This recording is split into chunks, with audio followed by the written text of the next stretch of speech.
আসসালামু আলাইকুম রহমতুল্লাহি অবরকাতুহু।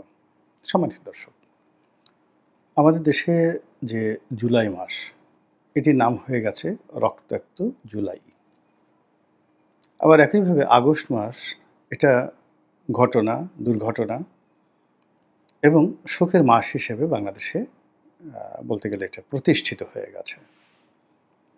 ফলে এই বাংলায় গত দীর্ঘদিন ধরে, অন্তত ৩ যুগ ধরে বা ৪ যুগ ধরে, মানে ৪-১২ ৪৮ বছর ধরে জুলাই এবং আগস্টকে কেন্দ্র করে যে অঘটনগুলো ঘটেছে, যে রক্তক্ষয়ী সংঘর্ষ হয়েছে অলমোস্ট এভরি ইয়ার, প্রতি বছর।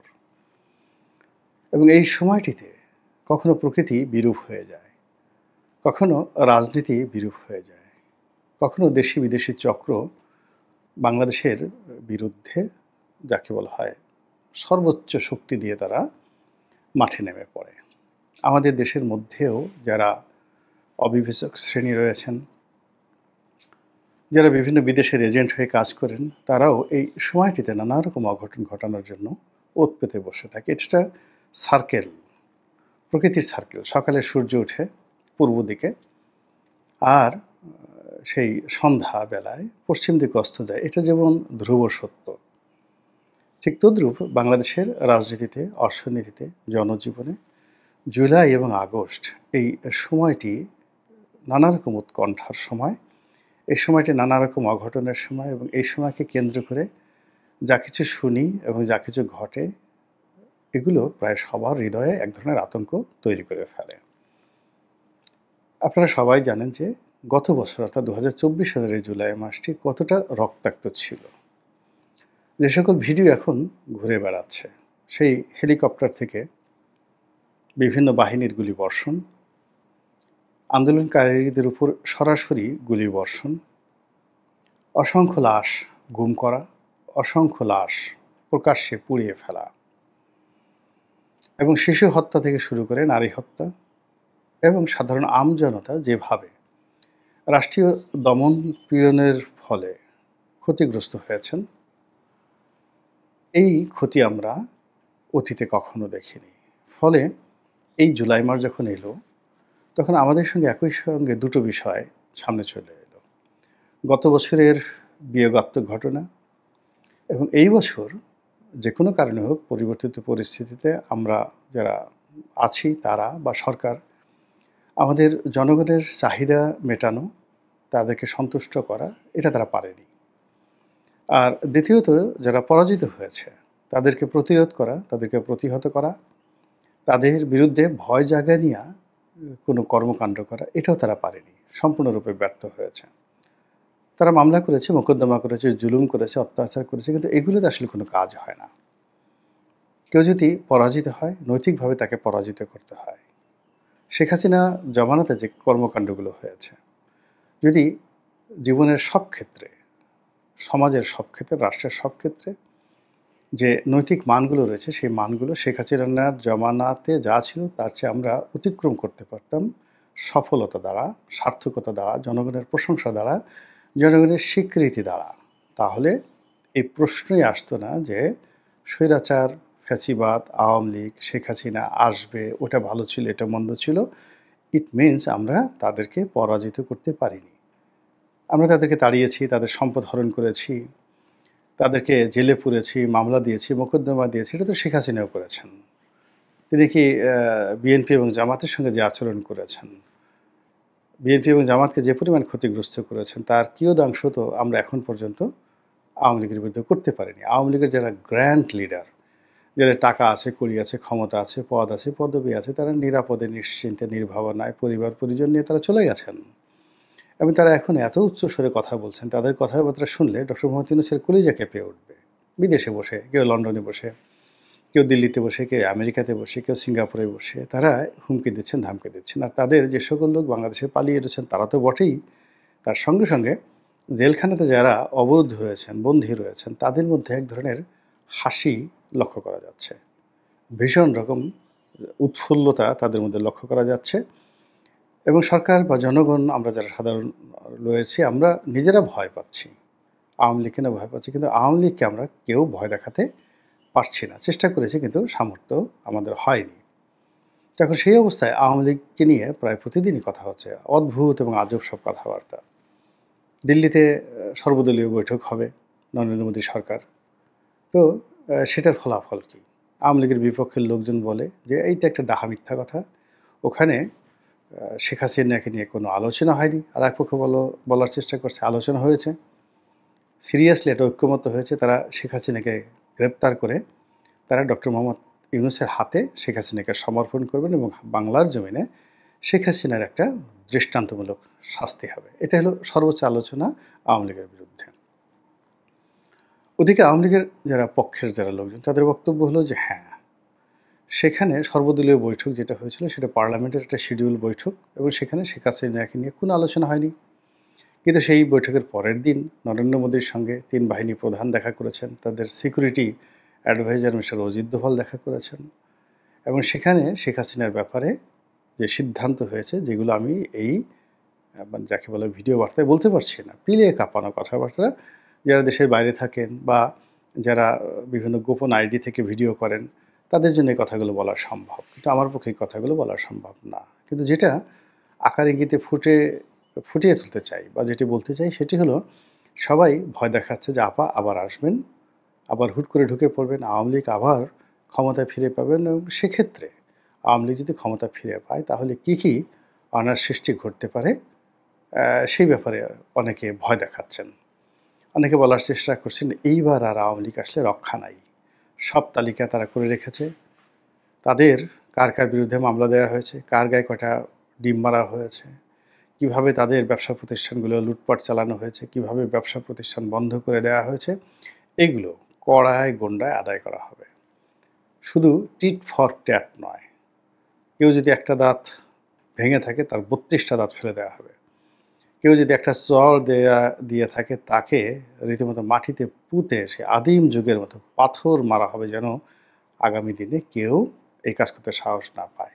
৩২ নম্বর ভাঙা, বঙ্গবন্ধুর মূর্তি ভাঙা, তারপরে সেই মূর্তির সেই যে খোল, মানে মাথার খোল যেটি, সেখানে প্রস্রাব করা, এই জিনিসগুলো, গর্হিত কাজগুলো, এগুলোর সবগুলোর দাঁত ভাঙা জবাব আওয়ামী লীগ নেবে, এইরকম আতঙ্ক ছড়ানো হচ্ছে। এখন সেটা কি বিএনপির লোক ছড়াচ্ছে, জামাতের লোক ছড়াচ্ছে, ইউনূস সাহেব ছড়াচ্ছে, নাকি শেখ হাসিনা নিজে ছড়াচ্ছেন, এটা আমি জানি না। কিন্তু এই শব্দগুলো যাকে বলা হয় সকল পক্ষের জন্য একটা ব্যবসা হয়ে গেছে।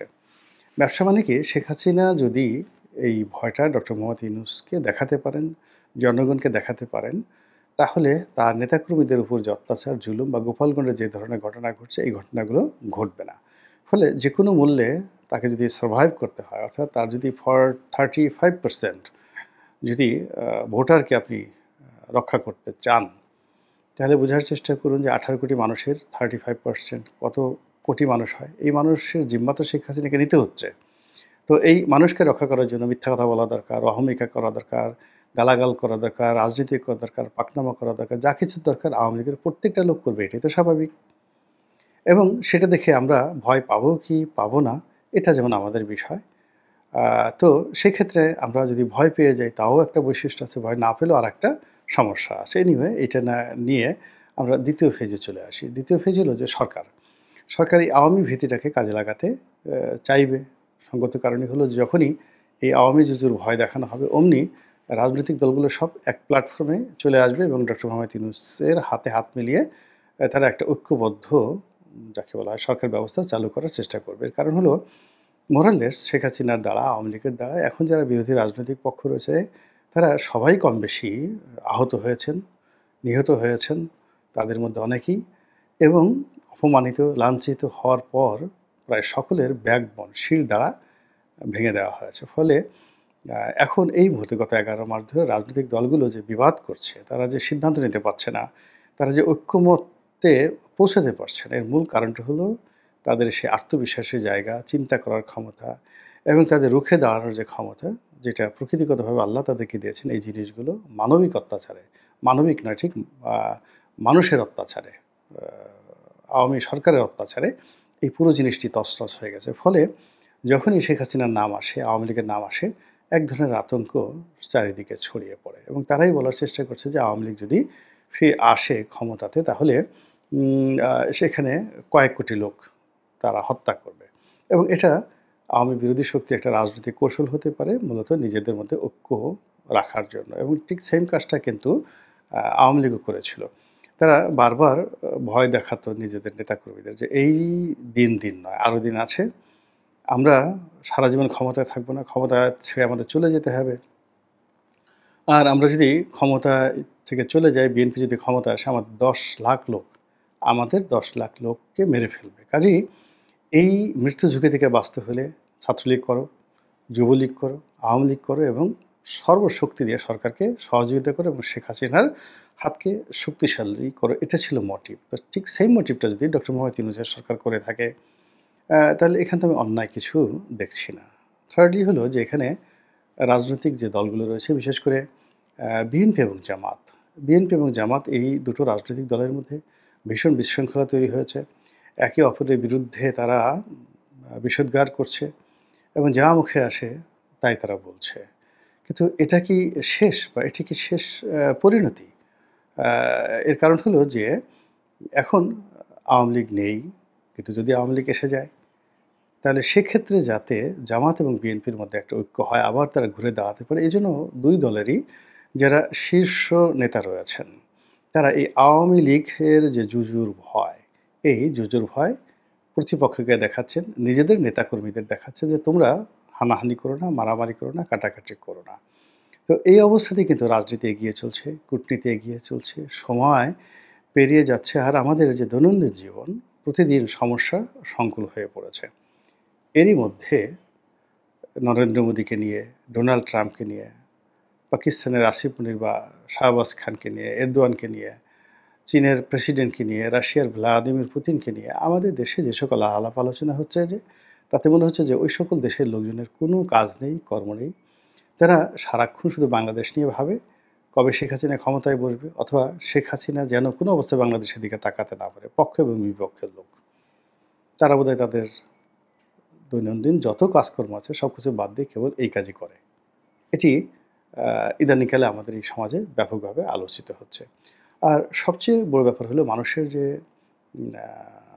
অভিব্যক্তি, মানুষের যে শক্তি বা সাহস, এটি মানুষ পায় মূলত তার অর্থনৈতিক সঙ্গতি থেকে। পকেটে টাকা থাকলে, ব্যবসা বাণিজ্য ভালো থাকলে, সচ্ছলতা থাকলে মানুষ অনেক কথা বলতে পারে, অনেক অসুস্থতাকে তারা জয় করতে পারে। কিন্তু যদি টাকা না থাকে পকেটে, আপনার খুব শরীর আছে, পেশিবহুল দেহ আছে, আপনি কাজ করতে পারবেন না। তো এখন সরকার বলেন আর বিরোধী দল বলেন কিংবা যে রাজনৈতিক শক্তি বলেন, সকলের মধ্যে অর্থনৈতিক সংকট প্রবল থেকে প্রবলতর হয়ে যাচ্ছে এবং সেই অর্থনৈতিক দৈন্যতার কারণে, সংঘাতের কারণে মানুষের মধ্যে ভয় আসে। এটা দুনিয়ার সবারই এবং সেই ভয় থেকেই অনেকে ভাবছে যে আওয়ামী লীগ চলে আসতে পারে, শেখ হাসিনা চলে আসতে পারে এবং যাকে বলা হয় আ তারা যদি চলে আসে তাহলে বাংলাদেশে রক্তগঙ্গা বয়ে যাবে। তো আপনি যদি জিজ্ঞাসা করেন যে আমার মতামত কী? আমার মতামত হলো শেখ হাসিনা আসলেও আমার কিছু আসে যায় না, না আসলেও আমার কিছু আসে যায় না। উনি যখন ছিলেন তখন আমি এইভাবে কথা বলেছি, উনি যখন নাই তখনও আমি একইভাবে কথা বলছি। ডক্টর ইউনূস থাকলেও আমার কিছু আসে যায় না, না থাকলেও কিছু আসে যায় না। আমি মনে করি আমি নিজেরটা খাই, নিজেরটা করি, পরিশ্রম করি এবং যত প্রতিকূল পরিবেশই হোক না কেন আমাকে তো পরিশ্রম করতে হবে এবং সেই প্রতিকূল পরিবেশের মধ্যে কম করে হলেও ৩ বেলা রুটি-রুজির ব্যবস্থা আমাকে করতে হবে। এজন্য আমার মন, মানসিকতা, চিন্তা চেতনা আমি এই সবসময় কর্মের মধ্যে ব্যস্ত রাখি। আর কর্মের মধ্যে যদি কেউ ব্যস্ত থাকতে পারে তাহলে আশেপাশের যে সকল অহেতুক চিন্তাভাবনা, এগুলো নিয়ে কখনো তাকে দুঃখিত হতে হয় না। আমি দেশের প্রধানতম রাজনৈতিক দল যারা আছেন, ধরেন জামায়াতের আমির আছেন বা জনাব তারেক রহমান সাহেব আছেন বা শেখ হাসিনা আছেন। আমি সবসময় চিন্তা করি যে এই মানুষগুলো তারা কি হারিয়েছেন, কি বেদনার মধ্যে আছেন, কি অবস্থার মধ্যে আছেন।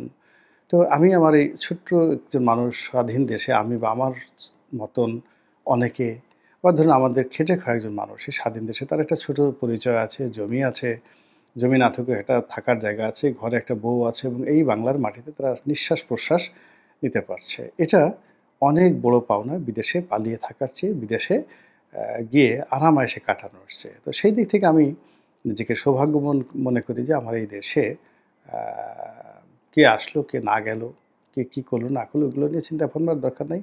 আল্লাহ যে আমাকে কাজ করার তৌফিক দিচ্ছেন, দুটো ডাল ভাত খাওয়ার সুযোগ দিচ্ছেন এবং প্রতিটা মুহূর্ত ব্যস্ত সময় পার করার যে সুযোগ আল্লাহ দিয়েছেন, এজন্য আল্লাহর দরবারে লক্ষ কোটি সুজুদ এবং শুকরিয়া। আসসালামু আলাইকুম রহমতুল্লাহি ওয়া বারাকাতুহু।